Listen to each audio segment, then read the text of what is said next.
Ladies and gentlemen, boys and girls, we're back. Hey, I'm Brandon. I'm Chris. And this is Fill the Box. I keep swinging, so you're going to have to refix that. That's fine. We'll get over it. Yo, welcome back. It's been 4 weeks, and it's been, a whirlwind for me. We're going to get into, what we've been doing, what we've been going through, and how we've been dealing. Man, it's just been a wild ride these last 4 weeks. So for me, I'm in driver op right now. We started yesterday. Today's day 2, and I've done more math in that class than I've done in my entire life in those 2 days. Yep. So cool. Pump theory and, rule of thumb and just drowning in math and numbers. So I'm really excited to be here today. Excited to be back on the podcast and just be with the gang. We missed 2 weeks ago. We missed Fred. Fred was going to be really good. Kiddos got sick. Sick happens. Life happens, especially in that wintertime flow, right? Like, it's one of those things where, like, man, kids just can't catch a break. Yep. But we celebrated my birthday. We celebrated Fred's birthday. There was something else. Oh, I gotta read a paper from a fireman that used to work at the ESD. So that's gonna be really cool. Should probably mute that. I was like, whoa. But yeah, we're gonna get into all that. And how you been, buddy? Man, not bad. It's been it's a busy time at work. There's a lot going on and moving around. We're doing a bunch of truck training right now. So I'm at the truck station. So a bunch of other drivers are coming in and driving the truck. So I get to explore the rest of the district for a month or two, which is nice. I get to see a bunch of people that I don't get to see a lot. And the hardest part is where at home, I know where everything's at. We go out the door. I don't have to look at anything. I know where we're going. Right. When I'm up north, I don't know where anything's at, and I don't know where I'm going. So it's a bit of an adjustment, but it's nice. It's nice getting to see and work with some guys that I don't get to see very often. I've been working with Kramer for the last few shifts, and that's been nice. I like working with him. He's a hoot. Yeah, he's a blast. High energy. So that's been good. Taylor's in the middle of softball season, so it's just been busy. Let's go Brock, baby. Yeah. Brock Eagles. They're playing tonight. Probably about right now. So Tay 300. Let's get it. Yeah, man. Other than that, we've just been cruising along, living life, and trying to make the summer. Yeah. Dude, make it till summer, man. So I don't know if I told you, I called Lisa up at admin. She got me into the SISM peer class. Oh, nice. Yeah. So that'll be real cool. I'll get to go get some actual experience. That'll be awesome. Yeah. And then what else has been going on? Oh, I moved my dad out of the nursing home. Yeah, he's back home with my brother. Yeah. My brother turned a new leaf, man, looking better, doing better. Good. And then dad is doing way better at home than he was in the nursing home. And so that's just been a blessing. I just feel like there's been so much I can't really think of everything. So a lot happens in a short amount of time. Yeah. 4 weeks. Yeah. But yeah, so if you haven't seen it on social media or heard from one of us, we've got a merch store up right now through TNT Designs out of Burleson. B-Town. We got some shirts, some hats on there, so we'll post a link for that. Please, if you're willing and so inclined, look at that, buy a hat, buy a shirt, and help us out and get the word out there so we can get some of that going. Yeah. The shirts and hats are going to be real cool. One, I can't wait to see who supports, get to see that in public and see how that spreads. It's already been going great. There's already been a couple purchases, and it's actually really motivating to see you guys reach out and, kind of support. So that's been super cool. Yeah. Lastly, we don't really take any of the money. All that money is going to go back into the show. Probably going to go into a foundation. Soon enough, you'll see we're going to have logos for Fill the Box Foundation and all that stuff. And so once we get that all squared away, get the board together, we have a meeting soon. Yeah, that's where the money will go, and you'll actually truly be buying stuff to help people, which is going to be really cool. next up, though, man. So, most of us are married. Most firemen are married to someone, somewhere, somehow. And so the Firewives episode is going to be a blast. It's gonna drop April the 21st. Sure. Yeah, we'll go. Actually, I don't think it's 21st. I don't know what day it is, but let's see. It drops April 24th. 24th. All right, April 24th. Cool. It drops April 24th, and man, we're gonna have the wives on, our wives, and then some of the guest wives, and then some people who are coming on in the future, and we're gonna have a roundtable for them to express what they see in men's mental health and what they see that their husbands need, don't need, want, all kinds of things. So tune in for that. That's gonna be super exciting. Someone suggested mimosas. So that's probably going to be a go. Liquid Courage to get them up here and get them talking. Yeah, it's going to be a lot of fun though. I can't wait for you guys to see it. We're putting a lot into that episode, so hopefully it turns out something. It'll be good. Yeah. Well, you want to get on to the main act? Yeah. So we got Joe and Jesse coming from Carencia Mental Health.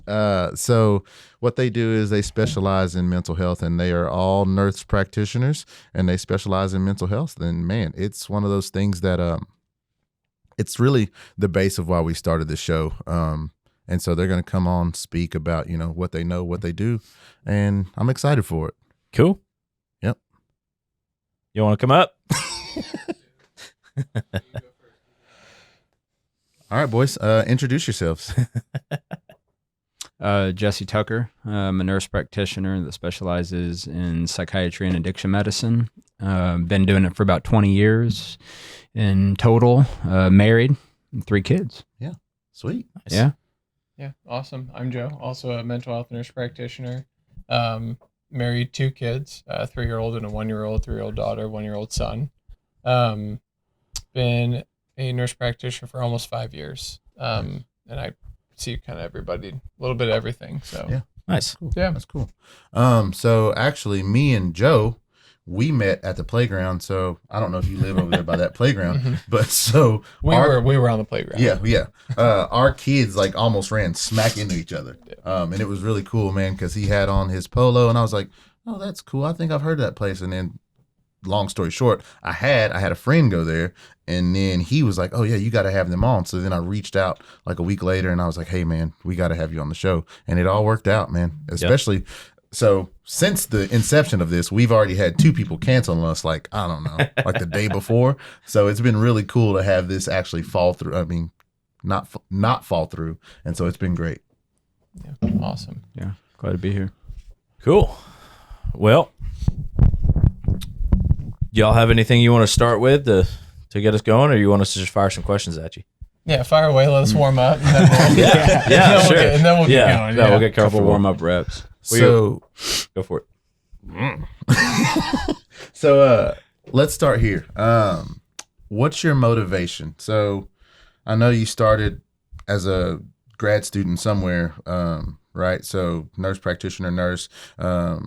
What made you come to mental health? Yeah. So my motivation started,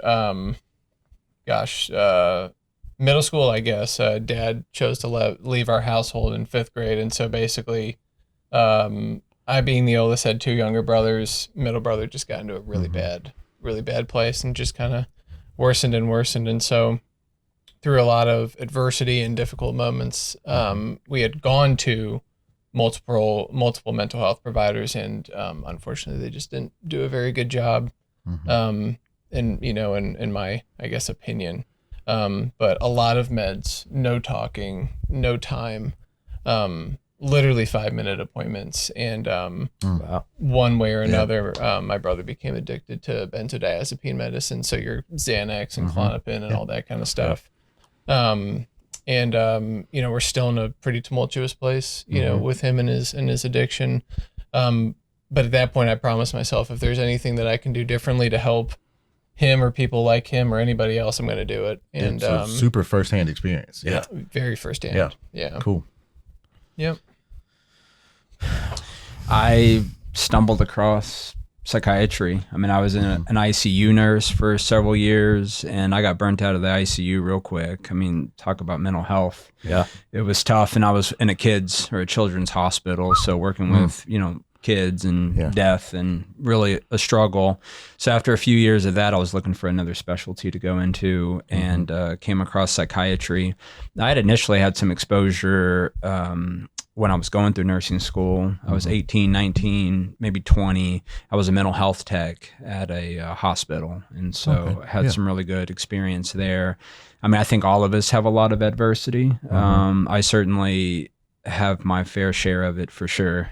But I don't think necessarily that's what made me pick psychiatry. I think that's what helps me love what I do, is being able to connect and relate to people on a personal level. So, Yeah, for sure. Yeah. I think it's one of the, like you talk about, like enjoying what you do and being able to relate, like makes me think of problem solving, right? Like I think, like especially from the mental health provider perspective, a lot of handling mental health challenges is problem solving, because like you said, everybody's got some sort of adversity, but nobody's the same. It's never the same thing, right? So I would imagine there's a lot of problem solving and putting puzzle pieces together to kind of get to where you're trying to go. Yeah. So Absolutely. And so as mental health care providers, what's y'all's end goal, right? Like, so a lot of people go, oh, I don't want to go there because like they're not going to help me. But what's your end goal? I mean, clearly it's to help, but like, how do you get there? It's a big Yeah, that was a big question. It's a big question. I think Carencia's goal is to transform people, transform their lives. Allow people to not be just symptoms. To not be depression, to not be anxiety. To not be struggling with addiction. But to Jesse said, relate to them, get to know them, get to know their family members. Right. What makes you tick? What is not going well?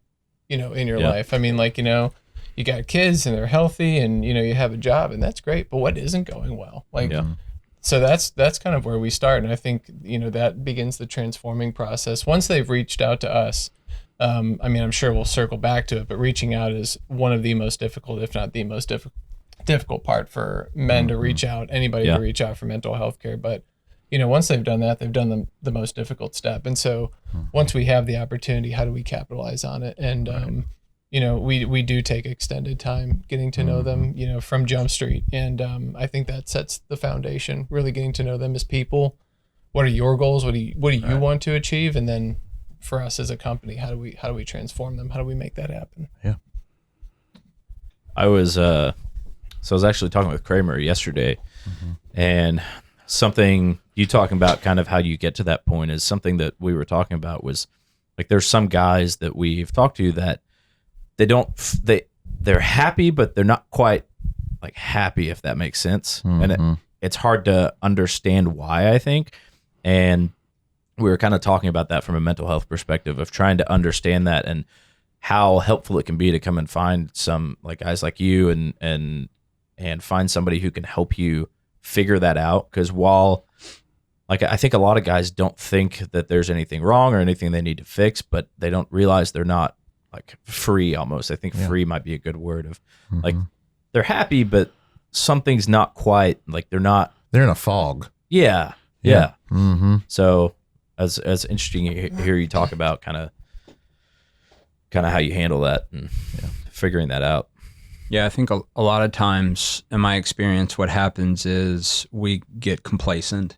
Sure. And we're kind of groomed to just accept life on life's terms, which inherently is not wrong. Yeah. And so if we want for more, or we expect more from ourselves or other people, then maybe we're needy, or we don't. And men, I think, are not necessarily supposed to be needy.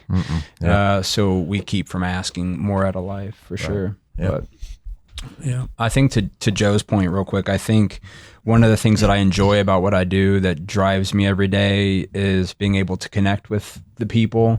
And the longer I do this, it's really cool that we're on this podcast because I have a desire to work with men.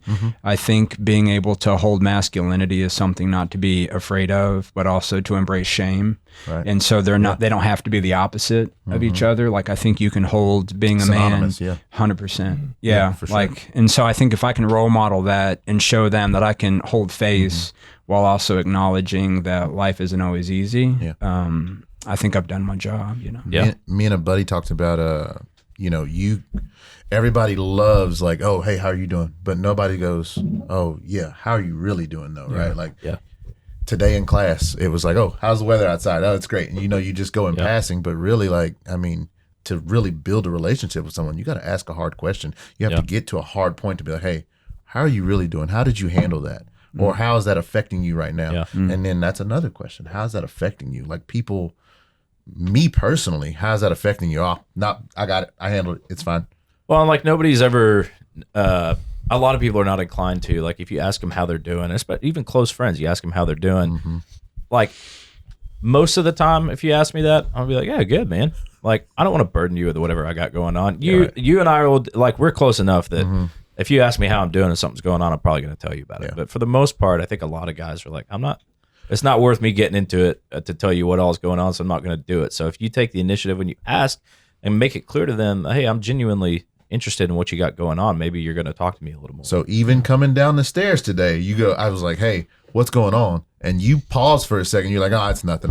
Whatever. And I was like, no, what's really going on? And so even us, right? Like we're super close, but like sometimes you just don't want to burden other people with your problems. Yeah. In my life, I see it as I'm protecting everyone else. But realistically, you're just putting on that weight on your shoulders and you're dragging yourself down.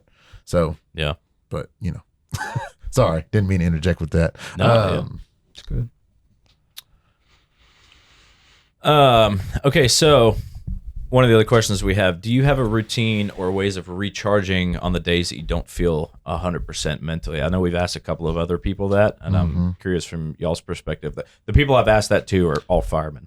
So I'm curious if you guys have a different perspective on that, or if you, I assume like everyone, you have some days where you kind of wake up and you're like, I don't want to go to work. I don't feel 100% today. Like, do you have any strategies or ways that you guys specifically kind of get yourself amped up for that? I think perspective is extremely powerful. I mean, every day I wake up and I try and practice gratitude, but I'm thankful that I get to go to work to do what I do. Yeah. I'm seeing people when they're not really happy. We're seeing people when, people are walking in and, this is one of the bottom days, of their life. And so, I'm grateful that I get to be in the position to help other people. And so I try and shape that in perspective that, these individuals are going out of their way early in the morning, late after work, not admitting things to anybody, but they're putting it in our form because they're going to show up and talk to me. And so, I take that extremely seriously. And, to recharge, I think just constantly putting it back on, why am I here? And that's to provide care, to meet people, to connect with people. And it does a surprising job of keeping me full, my gas tank full. There are times where, we are human, we will feel physically and mentally worn down. But, I think giving it your all, going in there and taking the opportunity with what you're given today with this person who's taking a leap of faith to come see you. Yeah, that feels pretty good. That gets me going. Recharges me, keeps me going during the day. Yeah, I think for me, when I get into those places, I think to myself that I'm being short-sighted and I'm getting too caught up in how I feel in the moment. Yeah. And so like purpose and mission and my values really drive me, and just some of the things that Joe was saying that I play that tape for, and I think, how am I going to feel at the end of the day when I've seen 8 people and did the best that I can to help, bring some empowerment to their lives. So I think that helps maybe not recharge, but recalibrate to some Mhm. degree. Yeah. I think my recharging comes like days in advance when I'm eating well and sleeping well and prioritizing my Yeah, health. absolutely. Yeah, Yeah. for sure. But Yeah, that's yeah. the routine. That's Yeah. the routine, The though. I mean, I structure. guess like that's a loaded question because it's like, yeah, like eating, sleeping, Yeah. stress tolerance, like the object in motion stays in motion, I Right. guess, right? As opposed to deplete, recharge, deplete, recharge. Well, that's a great perspective right? because I mean, I think a lot of the place we ask that question from is from, like I said, I asked that fireman, and firemen, we're just tired all the time, right? So we're Perpetual like, state of and we're not tiredness. good at Yeah. like keeping on top of ourselves and like keeping that rhythm, right? So a lot of that place comes from like, I haven't been taking care of myself. How do I get myself in the right mindset to go throughout the day? And I love that you brought up the fact that the best way of doing that is prepare yourself ahead of time.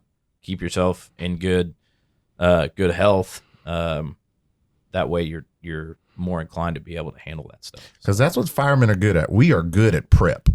Yeah. I mean, we Yeah. can prep for anything and everything in the world, man. You should see it like, so getting prepped for TIFMAS, getting prepped for, structure fires. Like, dude, we get Yeah. prepped. Follow through and like afterwards, like, oh, clean up. Oh, the worst. Yeah. So that's why, we're not too great at, the recharge part. So that's Yeah. why it's really good to know, like, hey, you have to build that into your routine. Yeah. Is to be ready for battle. Yeah. Something that, stemming off of this question, that I'm kind of curious about. I've talked to a chaplain about this before, but as mental health providers, do you have somebody that you talk to, and Ooh, are yeah. you able to recognize when you need to talk to somebody, or do you find it difficult do you struggle with thinking like, oh, I can handle it because I do this? It's a good question. Do you want to? I can, yeah, for sure. Yeah, I can go at for least start. So I think there's an old example that I think still holds true. You've maybe heard of this before, but they'll say you're on an airplane and the stewardess is going through the emergency Yep. process, and you got a kid with you who gets the mask first. Yeah. And of course, most people have flown, so they said, well, the parent. And I think the parent in this case is the provider. So I think ultimately we have to be able to take care of ourselves. And through that, we have to do our own therapy sometimes. I oftentimes will tell people, and I'll do some small disclosure that I don't think that I should recommend anything that I'm not willing to do myself. Right. And I don't think you have to be in a very terrible place to do therapy. I think they're all different types of therapy, but supported, guided therapy to help make sure that you are being genuine and authentic and that you know what your mission and values are in life. That could be therapeutic in nature. And so the answer is I would definitely reach out to a therapist. I don't have one all the time. I do a lot of self-help. I read a lot. I love to learn about mental health and wellness. And I know what works for me. So I can stay pretty healthy, but I would definitely ask for help if needed. I've actually started to journal. So I actually started testosterone. And so I started to journal in attempt to like, hey, make sure my mood and I wasn't like affecting people around me and things like that. But what happened was I was like, oh, these were my feelings. And so like I could actually go back and read the way I felt. And then I can go, hell yeah. That was a bad spot. Oh, that was a bad spot. Yeah. And so in the wives episode, I'm gonna talk about like me and my wife, we shared notes in the shower. And so that is another place I put my feelings. And so we save all the notes and like we look at them and like, okay, hey, this is what we talked about this week in the shower, but we weren't both in the shower, but this is what we talked about in the shower. And it helps you process like, okay, did this get resolved? Did this not get resolved? How did that make you feel? Are you still feeling that way? Have we worked through it? And I do the same thing with my journal, and that helps me like, it's a self-help. It's like, it helps me come back to center. So yeah. That's awesome. Yeah, absolutely. Yeah, I mean, I've had a couple of like impromptu discussions with a therapist. I think I have the benefit of knowing them personally. So, I'll text them to be like, hey, I want to run something by you, real quick on my drive home or something. And they're always really, appreciative of me reaching out, it's extremely important, I think, to understand that, especially for men, therapy is not only when things are terrible. You can be contemplating something. You can be in the midst of a life change. The the same old thing that happens in your marriage just comes up again, and it's like just another like chip off, and what is that chip going to turn into 5-10 years down the road? And so it doesn't have to be this rock bottom place that you go like, okay, now I have to talk about everything. When you start to have those discussions, it's very interesting to see where your thoughts go, where your emotions go, what memories come back. And so I think, again, you'll probably hear this as a recurring theme for me, but like an object in motion that stays in motion. Like if you're constantly assessing and reassessing and communicating, you're doing a lot of work. Just right there, like internally, every single day, you're monitoring your social environment. And so I think that just kind of keep up the conversations. But I think it's extremely important to have professionals asking professionals for assistance. I think that there's an immense amount of pride, perhaps, that we don't need the help that we give. That is not true. That is absolutely not true.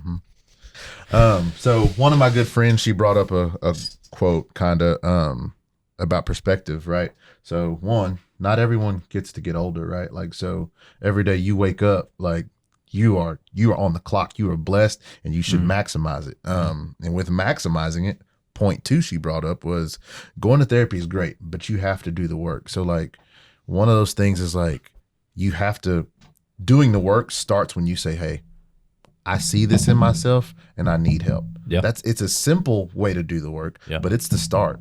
And so one of those things, like you said, is like going to therapy, like, hey, reach out. And that's huge. So yeah, they're pretty cool conversations when a lot of times, like we do therapy at the practice at Carencia, and I love therapy. Right. I mean, you go in with structure and we try and, organize and cultivate kind of where we're going and where we're navigating, but it always takes its own turn, which is awesome because it's individualized. Every single person has their experience, their therapeutic experience. And so it's extremely eye-opening for that person and for me. Like that also, you talk about recharging. That recharges me. Like when you hit that connection, like you're just on it, both of you are on it, and you're having a really good conversation. That's pretty cool. All it takes is one of those for that one person who was never going to ask for help. Right. They're like, I like this therapy stuff. Yeah. I don't know if I'll say it out loud just yet, but I do. I do like it. It's funny because like I think that's a lot of, it's kind of like going to the dentist, right? Like you go to the dentist and you have a bad experience, and you're like, I don't want to go to the dentist ever again. So I'd imagine there's a lot of people that either go to therapy and it's a bad experience, or they have a bad provider, or whatever it is. They go and seek help and it's not a good experience. So they're like, well, I'm not doing that again. Well, I kind of, so when I guess I was like 18 or 19, it was the only time in my life that I'd ever gone to therapy, and I was forced to go because my mom made us go, as my dad had left, and she was like, we're all going to therapy, her and my brother and sister. And I was in college and I didn't want any part of it. And I was like, fine, I'll go. And we went, and I hated it, and because I just didn't want to be there. Right. And so after that, I was like, I'm not doing that again. And it wasn't until recently in my career in the fire service that it's really become like, when you go through, like when you first get on in the fire service and you get on with the department and they talk about like, oh, we'll provide, every department will provide like access if you need it, or like we have all these channels, but it's never like, you never really feel like it's there for you, or you don't feel like you need it or whatever. And it's not until we've talked about this, mental health is a fairly recent thing in the fire service that people are talking about. So it wasn't until recently that I kind of was considering, I was like, you know what, maybe as an adult, I can come in with a fresh mind and try it again, so. Well, and so for me, starting out in the fire service, thought I was Superman, thought I could not be hurt. And that was part of like, hey, I'm going in the fires, baby. I'm the guy, big, bad. Like, you can't touch me. You can't touch my mind. And then one day ran a traumatic call, pediatric arrest. And I was like, oh, hey, I am touchable. Look at that. That's weird how that works out. Yeah. And so one thing that I did was, dude, talk to your people in your circle, right? Like, those are going to be the first people you affect when you're down, and those are going to be the first people to realize it. So my wife realized it immediately, and I was like, oh yeah, I am messed up. I cried for like, I don't know, 2 days straight, woke up crying, went to sleep crying. So it was a terrible ordeal. But it was one of those things like I didn't know how to process things like that. Sure. I didn't know that, that was going to do that to me. So anyway, long story short, once I started seeking therapy, that was a real eye-opening experience. Man, I not to keep cutting y'all off, but it's funny you talk about you don't realize until that emotion comes up. And I know we talked about it on one of the other episodes. We had a kid that we ran that choked. Oh, and yeah. We ended up saving his life. And a couple of weeks ago, they had a reunion at the hospital district, and they brought him in, and they have a cardiac arrest survivors plane that all their survivors come in and they'll put their initials on. And they brought the kid and the family in, did pictures, and the family said some words that were really nice. And man, I didn't hit me until the moment we were there and I walked in and that little kid was running around and like came over and like gave us knuckles and all that. And that was the moment when it hit me. I was like, this little 2-year-old boy has the opportunity to live the rest of his life. His family has the opportunity to experience him for the rest of his life. And because of like, it's hard to say because we're not people that put ourselves on a pedestal. Like we don't try to act like we're heroes, right? Because it's our job, we don't right? think we're heroes. It's our job. But like because of what we did, this kid gets to live, and seeing him run around and cry and make noise all through their speeches and all that, like something about that, man. I was like, I didn't realize I felt anything about that until now. Yep. So That's awesome. Got real. Yeah. It got real. I think it's okay to celebrate yourself too. You know what I mean? Like it may be your job, but the wins are wins, it's important to feel that. You didn't just go into being a firefighter to not do any good. Sure. Yeah.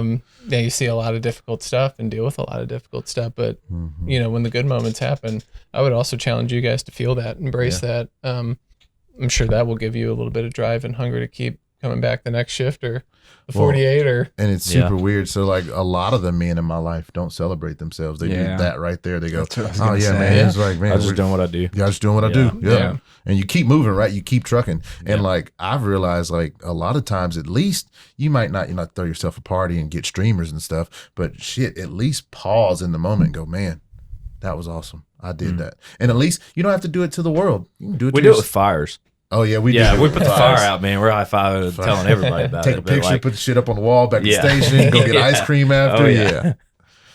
But yeah. Is that a thing? Get ice cream after? So we go to Whataburger. yeah, for sure. Yeah, good. Maybe we should get some ice cream after. we could, yeah. But you are right. Like just a quick acknowledgement, validating you and your guys went out there and did the thing. Yeah. That's all it is. You're right. It's not party or anything, but with that specific situation, it's cool. So it's cool from a couple of perspectives. One, the organization we work for and work with in Parker County has been doing great things the last few years in pushing forward for better training and better practices and all that stuff. And it really shows. Like the calls that have happened, like there's been several in the last few years that really have had a great outcome directly because of the training that's been provided. And so it's cool to see that working and the support that we have from them. And it's cool to see them celebrate that and to see the organization go, hey, this happened because of our people. And look at what we can do type of thing. Like and it feels good to be recognized. Like it's hard to say, like, it's like you talk about, because we don't want to come across like I'm all that. But like it feels good to be recognized, Yeah. And it's going to be a weird perspective, but like an organization, like they're kind of like your parents. I know it's your boss, but like it's like when mom and dad go, "Hey, you want to make them good proud. job, bud." Yeah, you want to make them proud, right? Like they're paying you to be here. They're paying you to be a professional, and this is your opportunity. And when you capitalize, it's like, oh yeah, all these things came together. Yeah, I didn't mean to cut you off. Sorry. That's okay. That's awesome. I think we already, kind of touched on it, but do you guys have any thoughts on how physical fitness affects your mental health? I know you kind of talked about keeping on top of yourself in preparation for your days ahead, but do you have any other thoughts on physical well-being? Yeah, I'm an immense fan I think, one of the things we do at Carencia is not just focus on medications, and we've already talked about how we do psychotherapy, but I think there's a lifestyle aspect to preparing ourselves, as we talked about. That's nutrition, that's exercise. I think one of the benefits that we have when we're trying to explain to people that running is not just running, that there's neurobiological effects that happen that help improve your stress tolerance and prevent depression or anxiety, and then also treat it. So I think that we have the benefit of knowing that science behind exercise and physical health. So I work out every day pretty much. I just had a recent challenge I can share. I was working out and had my face smashed in with a bar just 2 weeks ago. Ooh. I know it doesn't look like it, but it's a big. I had 7 fractures, 5 in my orbit, and they're still there. My cheekbone's technically floating in there right now. And so I had, if you guys work out, you know what a trap bar is. There was a trap bar on the wall, and I was in the middle of a bench press, and I had my ear pods on, didn't hear it, and it smacked me right in the face. Ooh. And so Feel it right now. yeah. And so I went to the hospital. All was good. I was 50-50 surgery. They told me I could choose right now. So I didn't elect for surgery. But how this all comes to a head is that being an athlete, even though I don't practice a particular sport, is such a lifestyle thing and part of my identity that I'm on low activity for 6 weeks. Right. And it's really challenged me. And even in my mental health, that I can't exercise. And so I was telling Joe and a couple of other people that the absence of exercise for me is not zero, it's actually negative. And so when I can't move my body and I can't work out and I can't lift weights and I can't do what I do, it's a burden for sure. Yeah. And so anyways, I'm a firm believer in exercise. Yeah, exercise releases endorphins, and the way it just affects your system is so. All that is like new too, right? So they just start figuring out how much exercise actually helps. Yeah. They figured out, so we're about to get into it. So grounding and like exercising and like being out in the sun, vitamin D, like if you look at the suicide rates up in the Northeast, like they're way higher than down south, right? Like, cause our sunlight is longer than theirs. And so one thing that we get to do that they don't get to do is like when we go outside to run, we get to run outside a lot longer throughout the year. Now, not everybody does it, but even still, just that sunlight and that interaction with outside helps us push further than a lot of people up there. So it's been crazy to look into. Yeah. Yeah, we use a genetic test that, I don't know if you use it for this reason, but we do some genetic testing to help people figure out what would be most helpful for them for medications and some other things. But one of the results is something called BDNF, or brain-derived neurotrophic factor. And if they have a certain genetic predisposition, it will say on there, exercise works more for you than others. Oh, so really? when somebody's like, I'm not Nice. working out, and I say, well, but your genetics say that you should. The science says otherwise. Yeah, exactly. So, So yeah, it's another way that we can help motivate people to get some exercise. Dude, that's super cool. Yeah. I would actually like that. See what I am. I mean, I know I need to work out, but yeah, you don't have to tell me I need to work out. I probably need to work out. But. Yeah, I think physical fitness also helps with. I think you mentioned it, but stress tolerance. Yeah, sure. I will not speak for all men, but I think men allow there to be, when you ask what's going on, there's 15 things right. going on. It's not just 1 or 2. It's gotten to 15. Yeah. And it will get to 30 before we say anything. Right. Physical fitness helps you with tolerating your stressors, critical thinking long term. But you want to talk about therapy. Like there's therapy when you were pushing yourself to see like, can you do this next set? Like I'm tired and this hurts and I'm feeling accomplished. Like I can do hard things. Yeah. But it shows that you can handle it. You prove to yourself that you can handle it. And it's extremely helpful for, like I said, critical thinking through like what the next problem is, contemplating how am I going to go about that conversation? What word choices should I have?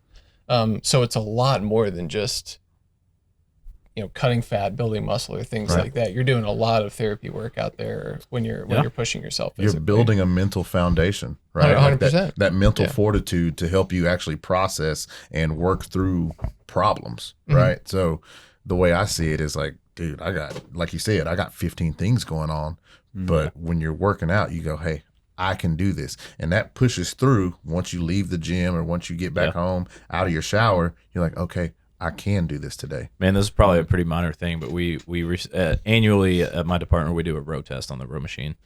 You have to it's a Coming up, DPS ain't it? row test based on your age and your weight. You got to hit a certain time for 2,000 meters, right? So, it sucks it's doable, but it just sucks, right? I just don't want to do it because I hate it.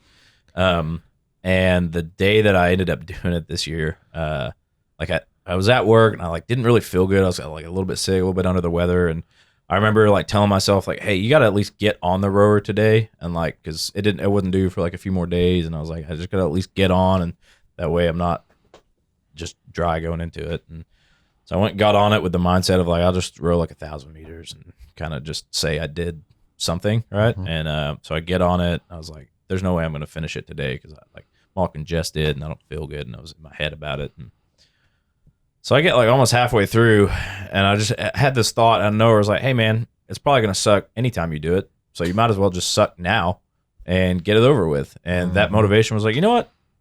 No, I can't do it. I can do this. And I pushed through, and then I got done with it, and I had this sense of accomplishment for this fairly minor thing that I had to do that I was in my head about. And I got done with it. I was yeah, I own that rower. Yeah, I got it. That's Yeah. it. Exactly. That's it. Yeah, absolutely. Little things like that, though.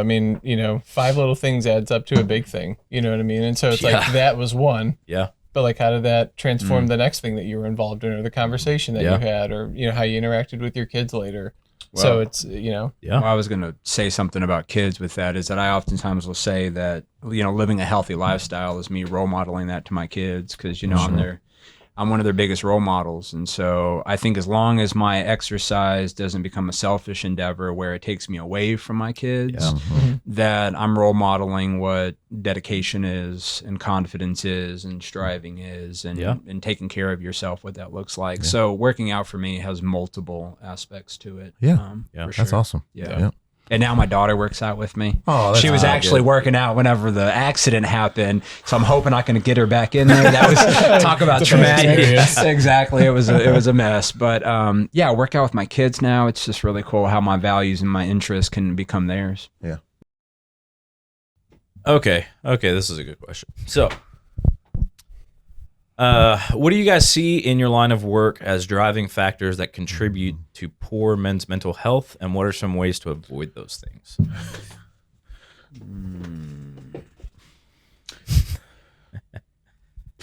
well, they I imagine there's probably a lot of contributing factors. Yeah. Well, I think we covered on some of them for sure already. And I think that the benefit is we're men, so I think there's a personal aspect to this we can speak to, and then also as providers. Sure.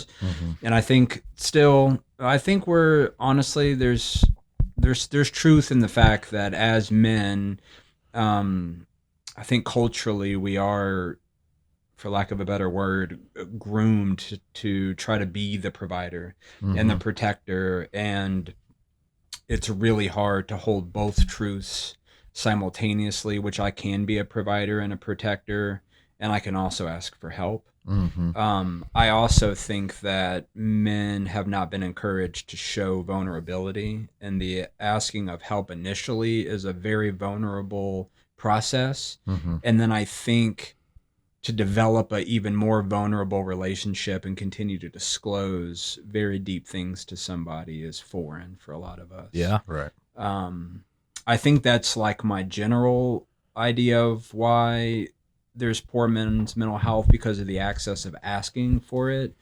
As a provider, I will say that there is a disparagement between how much focus is on women's mental health and men's mental health. I think that men are not included in a lot of the mental health studies like women are, whether that's because men are not volunteering to be in these studies, but there's a shortage of evidence and support for outcomes in men's mental health and what's going on with them. So I don't think there's as much research and data behind it, and thus if there's not, then they don't focus on that population. So in some cases, men would be the minority in psychiatric care or mental health care. Dude, that's heavy. Yeah. That is unfortunate. I didn't obviously I don't really read a lot of mental health studies, but I was unaware that there was such a disparity between women and men on what has been looked at on that. So it's funny you talk about feeling like they're the provider and not feeling like they can ask for help. Is I feel like I've been through that. Well, I know I've been through that. When I was 18, my dad left, and my sister was like 15, my brother was 13, something like that, and my mom was at home. And so those three were at home, and I was at college, and my dad left under some pretty bad circumstances. And so I immediately was in this position where I felt like I can't let them see me struggle with this, because I know they're struggling with it, and I got to take care of them now because I'm the man of the house. So I can't look like I can't handle it. So that all went in a box and taped it up and shoved it to the back of my head, and it went away for a few years because I drank a lot. Didn't ever think about it, and just was like, I don't need to deal with that because I'm going to help them deal with it. And it wasn't until several years later that some good friends and we unboxed that a little bit, and I was like, ooh, there's a lot there that I didn't deal with. So, Well, you follow a very common pattern with men is they oftentimes will say men have more externalizing problems and women have more internalizing problems. So this is where men are oftentimes with aggression or substance use or irritability. These are things that are projected outwards, whereas women will have more of the depression and anxiety symptoms.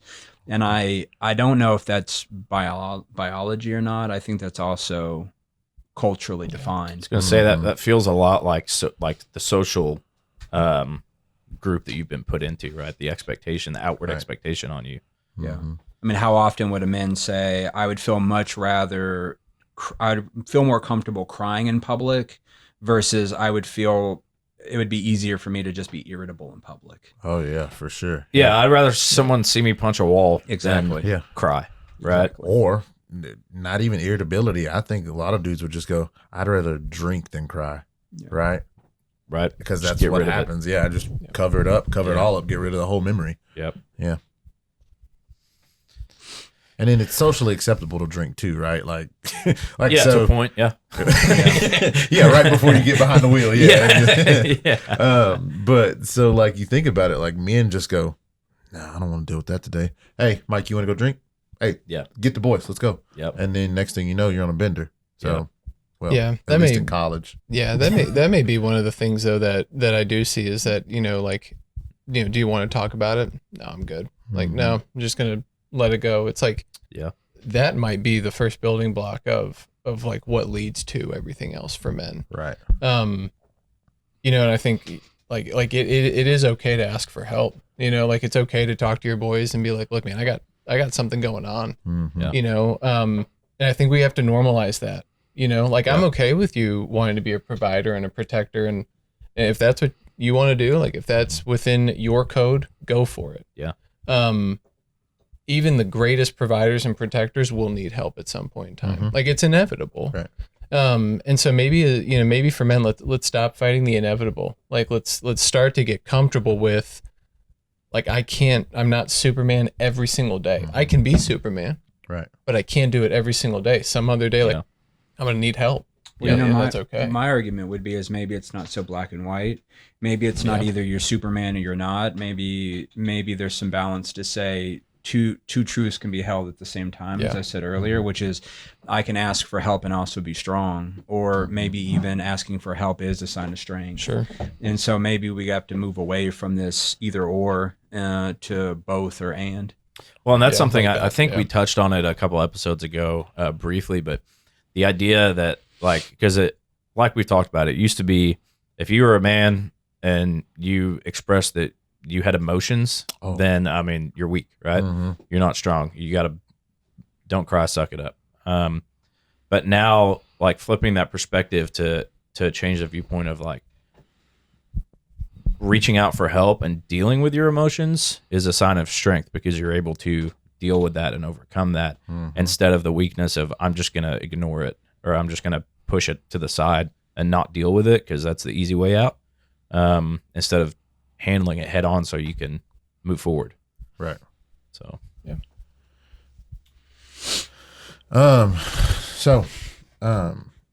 what keeps you attached to your patients and keeps you from getting We already asked that one. Chris, I think you should slide, huh? This is the bottom. Well, this is a good one that I'm actually kind of curious about. So something we talked about this on another episode as well, but I was having a conversation with a guy at work a few weeks ago, and we were talking about the podcast, and he brought up a question of how do you know when your past trauma is affecting you?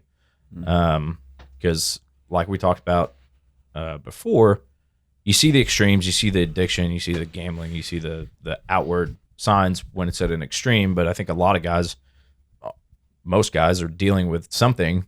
But at what point do you realize you're dealing with something? And I have a feeling this might go back to understanding that therapy is not just for rock bottom, but how do you know when trauma is affecting you, and how do you know that you're dealing with stress and trauma that has caught up to you? Are there signs that you guys look for outside of like the extremes? Yeah, I mean, I think from a symptomological standpoint, first couple of things that you'll notice, whether it's trauma or any mood or anxiety related component, I think is going to be trouble with focus and concentration and sleep dysregulation. So if you start to notice that I'm not sleeping well, I'm feeling fuzzy, like I can't remember the things at work like I am, those are kind of the starting points for anything related to that. Trauma specifically, I mean, it probably depends on each individual. I would say that we start to look at things when you start to find impairment. So you're starting to have the thought like, I don't want to go to work, or am I going to call out of work? If I stay at the office 1 extra hour, the kids will be asleep. Like I won't be able to help with bedtime. Just kind of avoiding and checking out. Perhaps. Yeah. Right. Yeah. Because you're getting overloaded on one side Yeah. with the trauma, stress, depression, anxiety, whatever it might be. So you have to compensate on somehow on the other end. Do you have any thoughts on? Yeah, I mean, I think this is a really complex question. Yeah. Oh, I'm sure. Yeah. I think the first thing you'd have to do, which we don't have to do at the moment, is differentiate the difference between stress and trauma. I mean, I think we all experience stress. It's human nature. We have a whole system in our mind and our body or our brain and our body that helps us have a stress response. But when that stress response is turned on chronically over time, or something very acute happens, that's when it starts to have some long-term effects that you're looking for. I think some people, it comes out with mental health. There is an argument with mental health disorders that they're stress-induced. So depression, one of the risk factors is stress that kind of flips a genetic predisposition switch to becoming depressed, or even arguably schizophrenia or bipolar disorder. They're stress-induced disorders is what they say. I think so. It can be a mental health manifestation. I think for the common person, you will always see it in your relationships. Right. I think that is going to be an unequivocal sign that something from your closet is peeking out, is you start seeing it with friends, family, certainly your spouse, the one you're the most vulnerable with typically. So you'll start to see interpersonal relationship disruption. And then I think there's a physical side. We know from something that y'all might have heard about called the ACEs study. I don't know if y'all have heard of it. It's now about 50 years old. It's called the Adverse Childhood Events Study. What they did was they took people that had traumatic events as kids and they followed them chronically over long periods of time. I have heard of that. Yes. Came out of Kaiser in California, I think in the 70s, 80s, and then they finally published it about 20 years later or so, and they've been tracking them ever since. And there's a clear correlation between not just autoimmune disorders that are oftentimes associated with chronic mental health, but also cardiovascular events, COPD, all sorts of medical chronic problems. So what I'm saying is you can even see that trauma is starting to become an issue because you're starting to have chronic your physical health health and diseases from your HPA axis, or your stress response being chronically stimulated over time. That's interesting. I think a lot of people recognize that, like, over time, long-term mental health issues can affect your health from like a fitness perspective, like you're gaining weight and you're tired and like all this stuff. But understanding that long-term mental health issues that you're not dealing with can affect your cardiovascular health and some internal stuff. I don't think that's something that people really. That's not something I had thought about. Yeah. Didn't know my mental health could give me COPD later. Right. Yeah. Maybe smoking. But I think that, it's an important thing to consider too, because sometimes it stays so much suppressed. It comes out physically, and we're much more willing to go to the doctor because we have aches and pains or something physically is going on. Yeah. And I think you could have hedged the risk of all of that becoming such a major issue if we were able to normalize, particularly for men, that carrying that with you and suppressing it over long periods of time will wind up cutting your life short physically. Right. Yeah. Oh, so is that why men live shorter than women? It's because they're just putting everything on their shoulders. I'll save that for the next podcast. That's a heavy one. Yeah. I think there's some. I mean, there might be some truth to that. I think hormones, honestly. I mean, we're on a men's mental health podcast, so I do think hormones play a role. Both estrogens and testosterones in the differences in some mood and symptoms between men and women, for sure. Yeah. Something I'm curious about, and I know this isn't a question that we have up there, but I'm curious if you guys deal with first responders or firefighters as your patients very much, and if so, if you notice any like firefighter specific symptoms or specific things with firefighters that you maybe don't notice in other people or are more prevalent in firefighters, and I'm just curious if there's anything there. Yeah, I mean, I don't know if I've had, truthfully, any firefighters per se. I've had EMTs and police officers and ex-military. I mean, they're the vast majority, I would say, of my interactions with them is that they're very blunted. They're going to make you scratch and claw to get anything of substance out. And I what I've learned through experience is that you're not going to be able to do it in one appointment. You're not going to be able to do it in 2 appointments.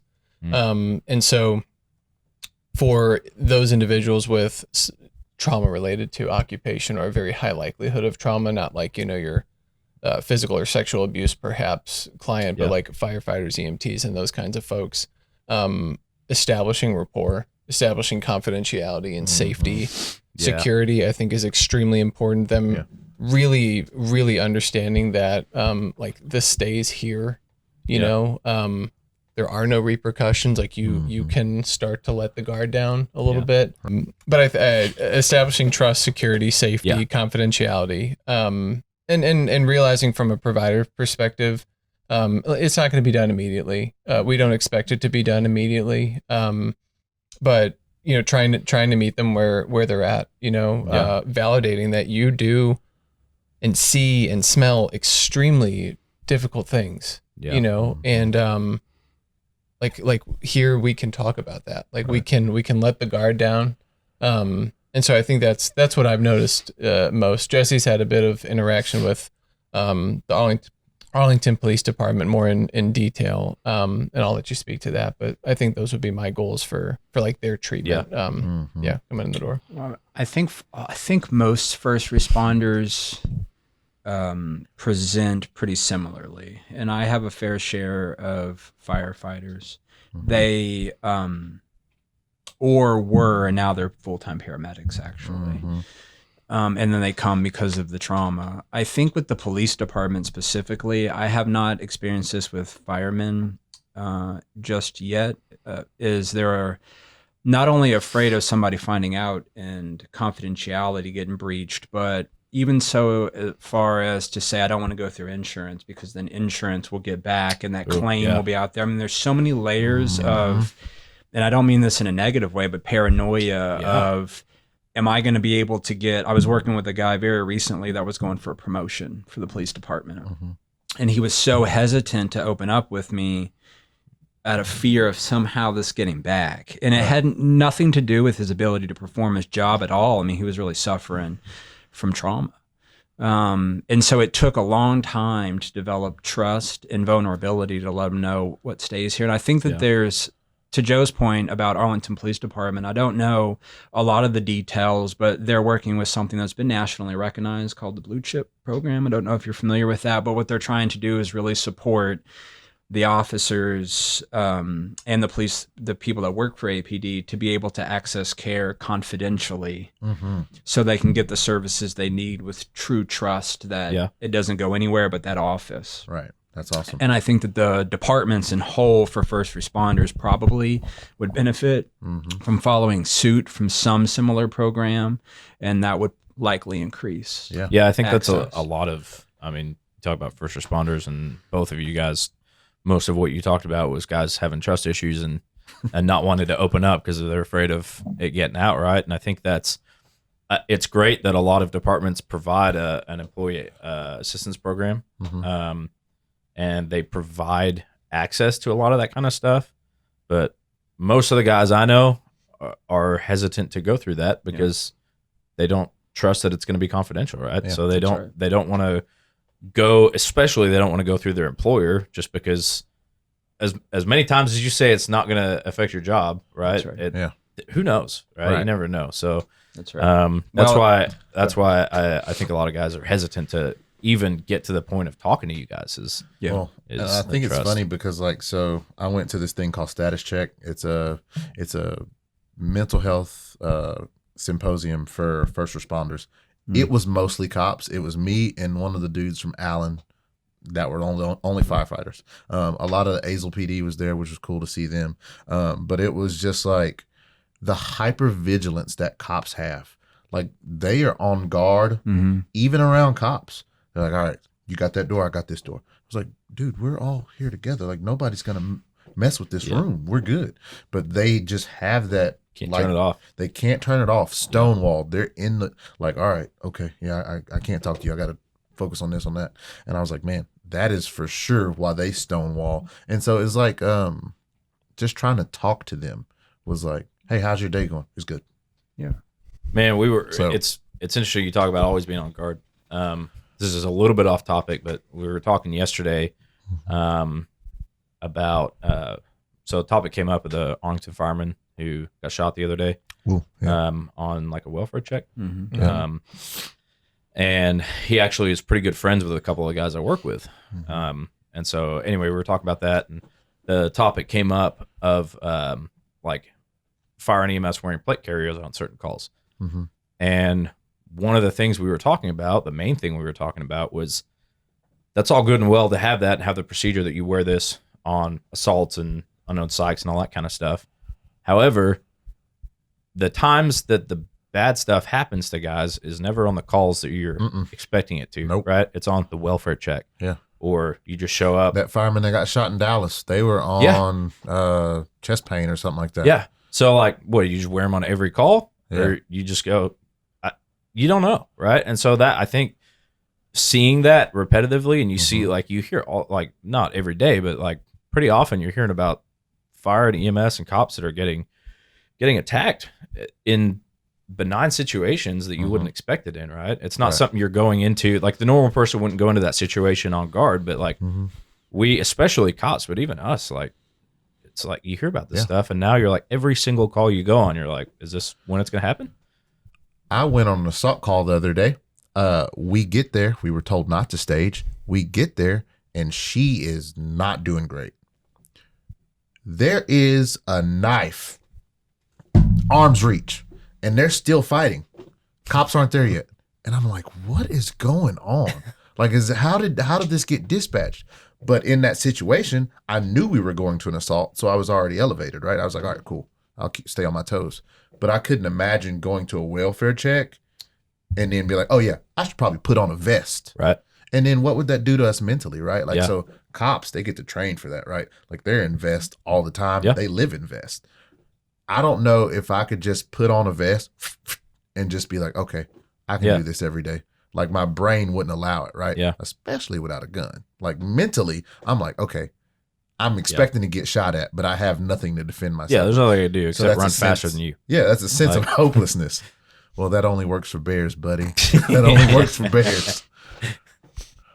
But yeah, it would just be, I don't know, that would bring a whole new aspect of like the fire service, Yeah. I guess. I just think that like you talk about guys being on guard like all the time, and I just think there's probably a lot of reasons for that in the line of work that we do and cops do. But Right, I yeah. think like recently, I mean, recent events provoke thoughts, right? And so it just every time it happens, it's just another notch of like you never know. Like we're like Yeah. you think like objectively you look at it and like people don't like cops and they like firemen. You're like cool, but you realize when you're a fireman, there's actually a lot of people who don't like firemen, especially when you tell them they can't do something that they want to do. Oh yeah. People of authority or in uniform. Yeah, exactly. And so you never know.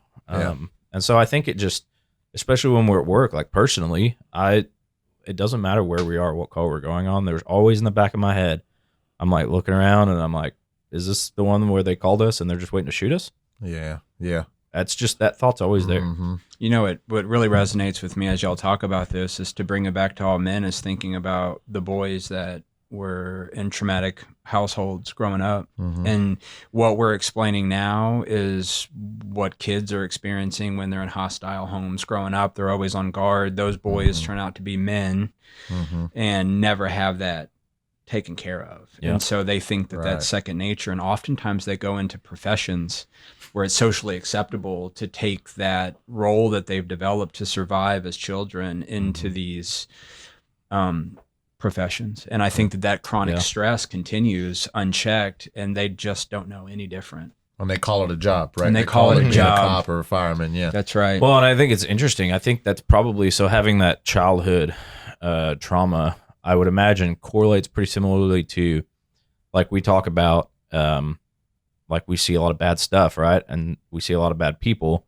So that transitions into my personal life as now I'm jaded and everyone I see is a bad person, right? There's not like, I don't look at people in public and immediately go, oh, I'm not worried about them. They're wholesome. good. They're great. Yeah, They're going like to do it's great always, things. it's always like, what are they doing? Like they're bad. You shitbag. And so- like, yeah.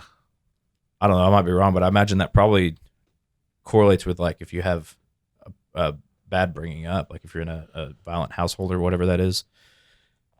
I would imagine that translates into your adult life. You're probably pretty jaded towards anybody, especially in relationships. Yeah. So Well, and I think that's a manifestation of chronic stress. Yeah. I mean, could you imagine, and maybe you guys live this, but could you imagine being like this all the time, always going to public, always feeling on guard, always looking out for the opportunity for some harm to happen to you or your family? That's stressful. And your adrenaline's pumping all the time, ever so slightly. Your stress hormones are up ever so slightly. That's when I said that mental health is a stress-induced disorders, that's inherently stress. Yeah. And then, of course, as we don't know any better, you acknowledged alcohol is socially acceptable. We start to drink to go to sleep. Drinking disrupts how effective our sleep is. So not only now are we not sleeping very well, and we kick that can down the road. Yeah. Yep. Sleep Oh, hygiene, man. It's on top of that, having kids has elevated my stress. I mean, for more than just those reasons, it's elevated my stress level. But like, Good and bad stress. Yeah, absolutely. Yeah, for like sure. Stress taking my nonetheless. daughter out in public, like even just going to the grocery store, like there's a certain level of stress with that because now she's with me, and not only is it on me to make sure that we're good, but like I said, we're jaded, so everyone's bad, and you hear all these stories about kids just getting snatched. Yep. And like constantly, if we're in the store, we're out public, anywhere, like I'm all the time. That is like anybody that walks by. Yeah. Yep. Are you gonna So- snatch my kid? I didn't say this earlier. I have a 10, a 14, and a 20-year-old. 20-year-old's doing her own thing, but my 10-year-old is my son. My 14 is my middle daughter.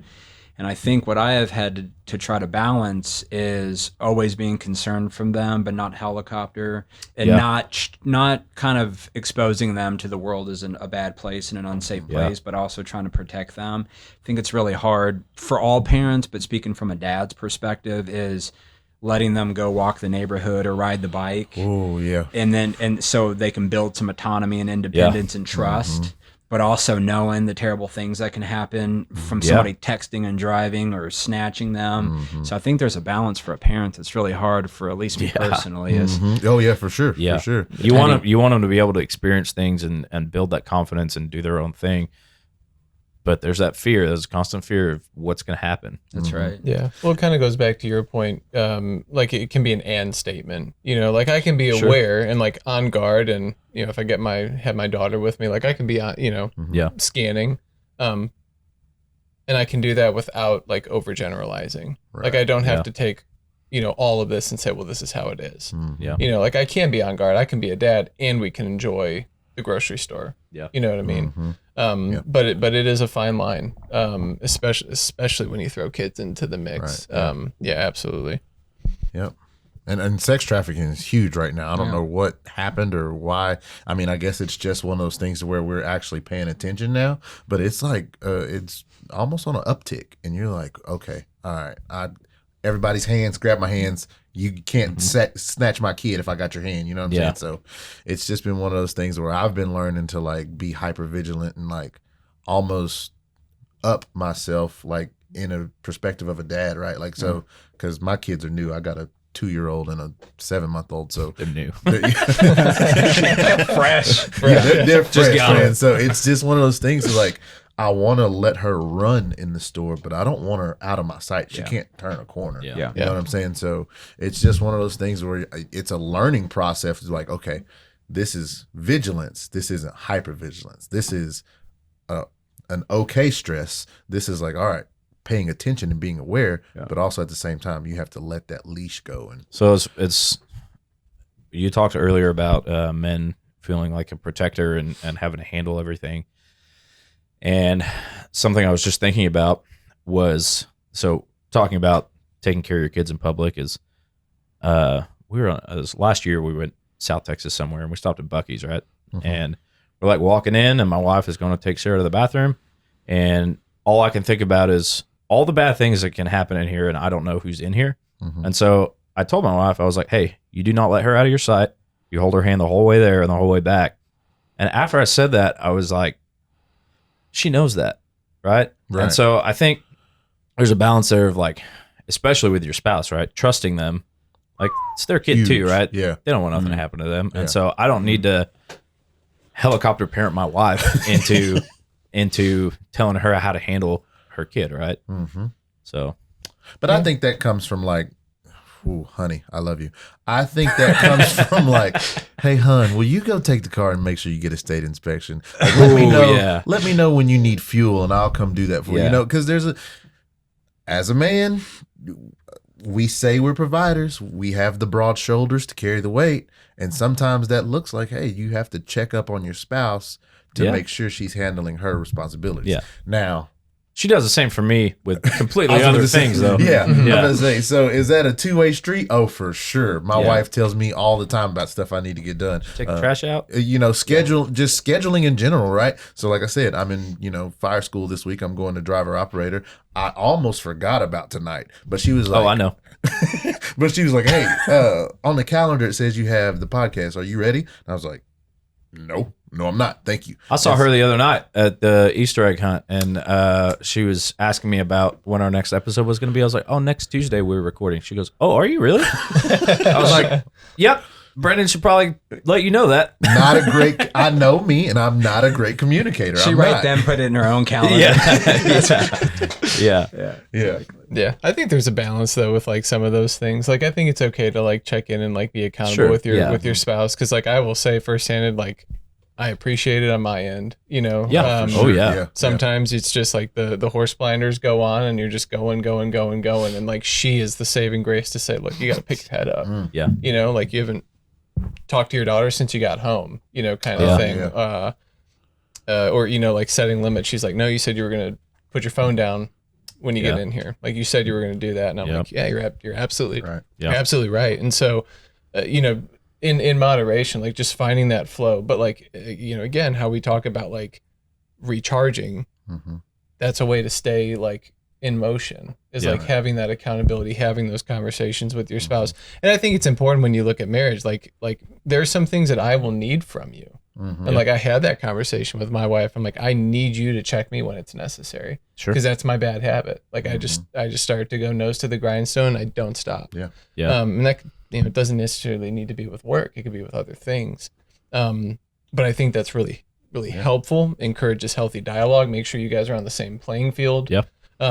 You're up to date with each other, the kids, whatever else is going on in life. I think the prerequisite to a lot of what you're saying is communication. Yes. I think biggie. Don't necessarily. I'm not sort of the best communicator at times, to be fair, but I think that I owe it to my wife to communicate my needs, but also to make sure that, like, I can say, to your point, I know that you're a competent parent. I just have to say, be careful, please. Yeah.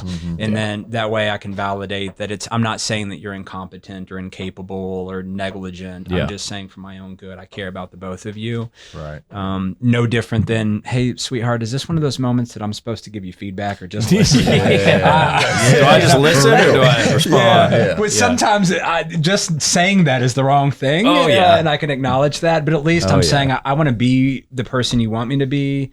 I just need to know who that is right now. Man. But I think communication is super big. It's definitely huge. And so one thing I've noticed for me that helps with my communication is being present, right? So like I come home and I have ADD. My brain is moving 1,000,000 miles an hour. And so until I get some thoughts out, I can't slow down. So when I come from work, I've been only working. So when I come home, I have to go, all right, I got to get these thoughts out while I got them. So I get on my phone. Well, that's not good for one. It's not good for parenting. That's not good for marriage, right? Like ignoring your spouse when you first get home. So one of the big things that I took from the status check was that one of the guys got up there and said, be where your feet are, right? So if you're at home, be home. You're present, right? And so one of the routines that I've started doing when I leave work is I take my uniform off at work. Now I take it home to wash it and, I take my boots with me. I like going into work ready. But when you get off work, go home in plain clothes. Yeah. Right? That lets your brain know, hey, we're out. We're out of the uniform. Yeah. So that is a huge thing that's helped me. And I think that could help all men is just be where your feet are, be present, and start your routine as soon as you get off work. Yeah, it's a great example. I do something similar. Like I will put on chill clothes like when I get in, because like to me it signals my brain like, okay, like I'm no longer working like for the next 2.5 to 3 hours that I do get to have with my kids before they go to sleep. Like I get to be dad now. Like this is the best part of the day. Like let me go and do that. I tell a lot of folks too, like a shower is a good one, like a metaphor. Like you literally wash off all of that and you come out and you're fresh and clean, you're ready to go. But you're absolutely right. Like what are the things that work for you? What feels good? What helps you hit the reset button or flip the switch, go from fireman to dad and husband. But it takes work, from these men to figure out what those things are. Find those things. Yeah. That's something that I think I struggle with on the day. So I don't want to say I'm in a unique situation, but when I get home during the week, my wife is at work and my kid's at daycare. And so I go home and it's just me, right? I can do whatever I want and I don't have to be there for anyone. So on the weekends when I get home, it's kind of out of the usual. It's not unusual, but I go home and I've been working the week where I'm used to going home and not having them there. And then I get home and usually when I get home, if I want to take a nap, I can take a nap or I can kind of just check out and do something else. You're about to be on weekends too, huh? Yeah. Yep. Yeah. So when I get off work and they're home, it's a little bit more of an adjustment for me because it's only a couple of times in that 6-week period that I go home and she understands if I get home and I'm like, hey, I need 2 hours. And it took a couple of years of me doing firefighting to kind of us to figure that out. And she was like, hey, if you need that time, that's fine. Tell me. And I was like, I'll tell you if I need a couple hours, I need a couple hours. If I need till noon, I need till noon. I'll let you know. And she was like, that's fine. As long as we set those expectations and I'm not expecting you to come home and be something that you're not ready to be. Which is huge, right? So I'm poor at communication. So when I get home, I just go, and she's like, what happened? Where'd you go? Like, I needed you to take care of these kids with me. And she is like, oh, you just fell asleep. I'm not always the best at communicating because usually if I get home and I just go to sleep, she just quits asking. She's like, okay, so whatever. He'll wake up eventually, I guess. She just doesn't expect much to happen before noon on the days that I get off because if there's something to do, there's something to do. And you get over it and you push through and you get it done. But expectations are huge though. I mean, talking about relationships and communication, expectations is one of those things that I would strongly encourage, anybody to have that kind of conversation, both, within themselves and then within the people, closest around you. I still am, but I was so guilty of that. Especially when I was younger and my wife and I were first engaged, I had all these expectations that this is what was going to happen. And like, this is what I'm walking into. I communicated none of those things at all. Full conversation up here to nobody. And so then I'm finding myself like distressed and irritable, like just fighting over like little things, and I'm just like, what? Like it got to a point where I'm like, what is going on? Right. And then I realized like I expect her to do all of these things or meet me where I'm at, and she has no idea Yeah. She what has any of no those things are. Yeah. It's like the saying that came up a few weeks ago, the unspoken expectations are premeditated resentments. Yeah. And that if you don't provide those expectations, you're just setting yourself up to resent that person and be mad at them. Or Right. your spouse, assuming that she signed up for a job that she didn't want, like Yeah. your caretaker or the person to Yeah. comfort you. If I've been at work all day and I'm stressed out, and you have the assumption that she's going to somehow take care of you or be mindful that you've had a bad day, Yeah. like that's something else you got to keep in check too. Yeah, is that absolutely. Right. She's had her own fair share of a day, and Yep. I think there's had to be for everybody. I think it's like this in most relationships, but a moment to be able to check in and keep I usually say, put your mind where your feet are. Same thing. I think that's a beautiful statement to have, which is I'm not off of duty. I'm just not a firefighter anymore. Yeah. Like Yeah, I have a whole nother job to do and a role. And I got to reorient to this not being a job that I don't want, but that I'm grateful to have. Because sometimes I think I'm owed some time off or some space. Yep. And I think if I get into that mode, I've lost sight that I really actually value being a good spouse and a good father. And it's up to me and nobody else to remind myself of what my values are in life. Yep. Something that I had to work through for a while, kind of when I first started in the fire service and started working full time in the fire service, was my days off from work. Mentally, those were my days off. And that doesn't mean that the responsibilities at home go away, because those are my days off, right? Yeah. So I would come home and my wife had expectations of me at home, which were expressed, but mentally I was in a place where I was like, it's my day off. I'm not doing anything. And that didn't go well.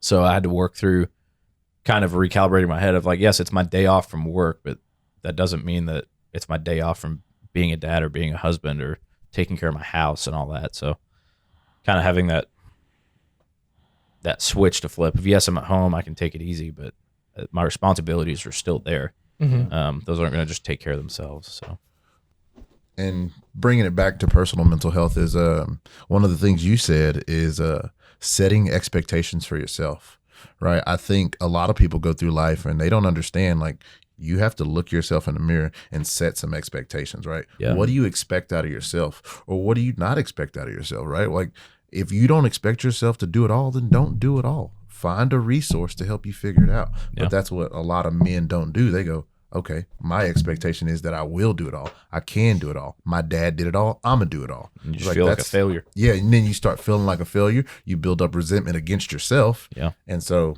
you have to set some expectations and then Yeah. vocalize them to you.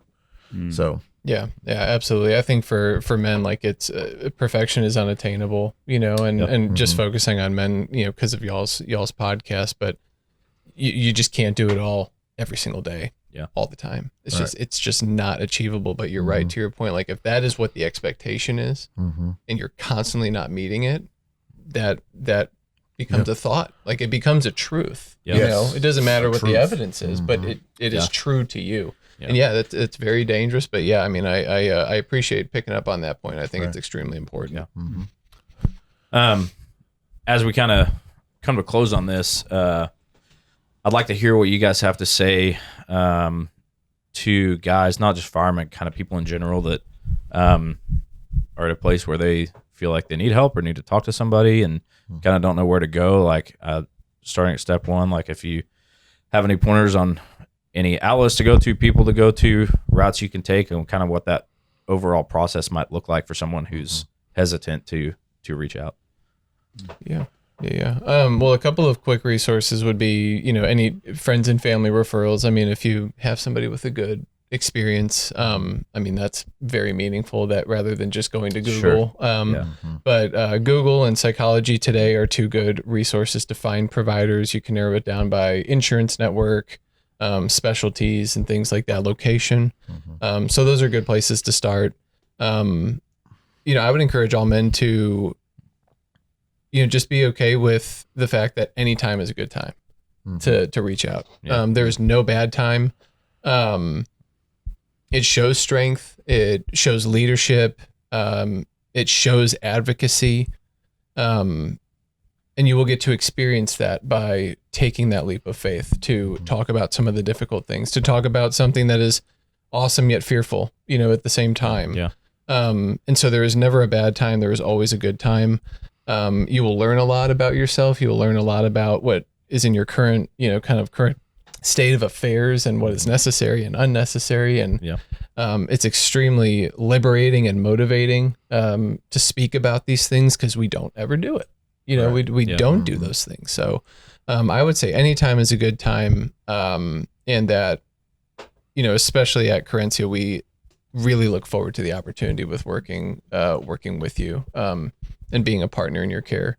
And so if there's anything that, we can do or what we can't do, like we're pretty clear about that. We'll make sure that we get you in with the best of people. If we need any referrals, we'll always, consider those things. But if you've ever had a thought of, I don't want to talk to my wife about this. I don't want to talk, to my mom about this. I don't want to talk to the guys about this. I would say that too, Q. Maybe hit one of us up and let's talk about it. And let's go from there. Yeah. So one thing I noticed is so you guys are, man, very well branded, right? So one thing that I would like to see is one of those things what's the best way to somebody to reach out? I guess I don't think phone calls are personal, right? You can do a lot over email because phone calls are personal, but I think an email would let a lot more emotions fly. And I think that's one of the things that I would like to see is hey, this is what I'm going through, right? And you could send that quietly, secretively, right? If you're embarrassed about whatever you're going through, you could send that and y'all guys reach out pretty fast, right?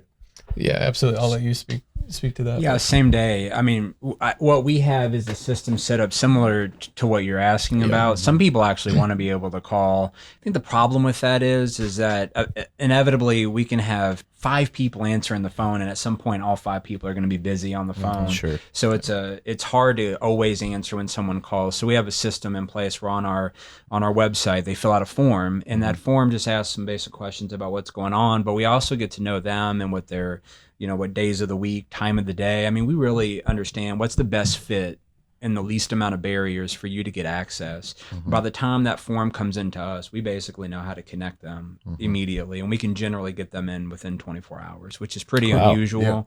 Yeah. We work 7 days a week. Not all of us, but we have coverage about 7 days a week in some evening hours. So I think from that perspective, Joe made a really good point, which is what we try to also tell people is that even if we're not a good fit, we'll help connect you. I mean, doing this for so many years collectively, we know a lot of resources, and there are a lot of not-for-profits that we recommend, similar to maybe you guys have heard of the 22 Kill program or the One Tribe. I mean, I think there are lots of these companies and non-for-profits that exist out there. People just need more awareness and connect to. Sure. One of the things that we're trying to build on our website right now is a resource page. So we're in 5 states, so it's hard to get all that coverage for all states. But we're working on that right now, so people can just go and have access, even if it's not our services they're necessarily looking for. That's super cool. Yeah. So I like you had brought up a point earlier, I think off camera about really personalizing I'll say the experience with whoever you are providing for. Like you said, you kind of start out with an idea of how you're going to approach the situation, but then it usually ends up taking its own route and really being open to that and personalizing it. I can't speak for everyone, but I know I've had the thought before of being worried about just kind of being put into a box. I'd be like, well, you hit these 4 check marks, so this is how we're doing it. But I mean, you brought up the point earlier about really assessing the individual and taking that as kind of your guide to how you're going to handle that. Yeah. So. Yeah. Oh, absolutely. It's necessary. I mean, for us to provide the highest quality evidence-based care, we have to know you as an individual. Yeah. So it's necessary for us to do the best job that we can. But it's also necessary for the individual to buy in. To know that we do genuinely care, that we do want to get to know you, that we do want this just as much as you do. Yeah. You know, truthfully. Well, and it just shows that you're passionate, and that's what I Yeah. like, dude. That's awesome. Yeah. Well, I Yeah, think one of thank the you. things that we try to communicate is that it's already a vulnerable position for someone to be in, that they're in control the whole time. Yeah. Not only of the plan, but you know, my job is to keep you safe and to give some really good recommendations to get you to where you want to be. I oftentimes will liken myself to your co-pilot, which is like you're in control, you have the will. I'm just helping you navigate to where you need to get to be. That's what you're here. That's what I'm here for. Yeah. Right. So not everybody wants to be on medications. Not everybody wants to do psychotherapy. And so the good thing about our training is that we're one provider that does it all. So we're not like the old tale of a carpenter where everything looks like a nail. Yeah. We have a bunch of tools in our toolbox, and then that keeps us flexible to help people get. You're to not where trying they to sell wanna be. one thing. Exactly. Yeah. Not just a script pad. So Yeah. to speak. Yeah. Well, good. Awesome.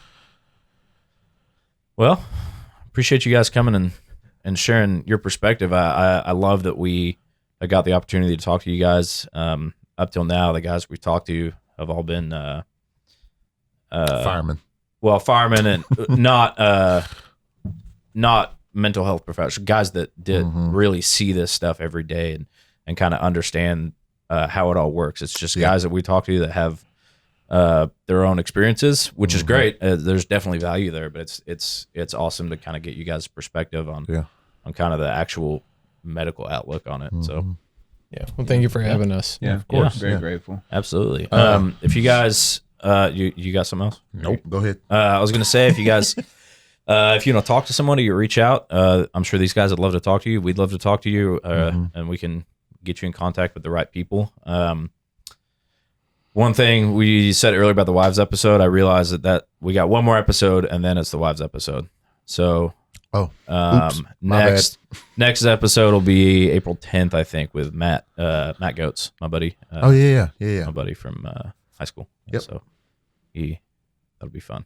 That'll be real fun. The suspense on the but then- wives episode is building. Yeah, yeah, we're gonna yeah. So the wives will be right after that, but yeah, we'll get to that. Like we said earlier, the merch store is up until May 1st. So please consider buying something off of there if you are so inclined. And appreciate you guys hanging out with us and listening to us ramble on again. Yeah. And we'll be rambling again sometime soon.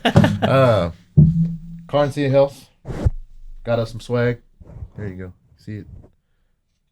What was that? Men's mental health matters. We thought, what better podcast? What better place to give our literally. men's mental health? That's to? awesome. Yeah, dude, that's awesome. Yeah. So I'm excited. Also, we'll do it next week. It's fine. I wanted to get into that essay, but we'll get into it soon. Oh, okay. Yeah. Cool. Yeah. All right. Well, Thanks, guys. thanks for hanging out. We'll see you on the next one.